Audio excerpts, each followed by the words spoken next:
ধুম বাজে রে ঢাক কালীঘাটের মোড়ে। এই বাংলার জনগণ আজ ডাইনি বিদায় করে। 15 বছর ভেলকি দিয়ে খেয়েছে বঙ্গদেশ। ক্ষোভের আগুন জ্বলে রে আজ ডাইনির দিন শেষ। ডাইনির দিন শেষ। ভেলকিবাজি ছল চাতুরি করেনি আর মাপ, তাই উল্টে দিল দাবার ঘুটি। জনতা চুপচাপ। ডাইনি খেলো শিল্প চাকরি সোনার টুকরো মেয়ে। সেই অত্যাচারের বদলা এবার গেরুয়া ঝড় দিয়ে।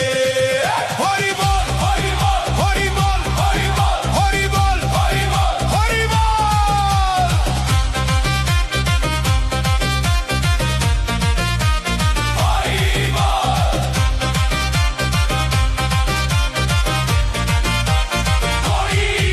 যেদিন চাকরিহারা শিক্ষকেরা কাঁদছিল রাজপথে, ডাইনি লুকোতে ব্যস্ত ছিল চোরে ভরা সভাসদে। বঙ্গবাসী বুঝতে পেরে সকল জারি জুরি 26-তে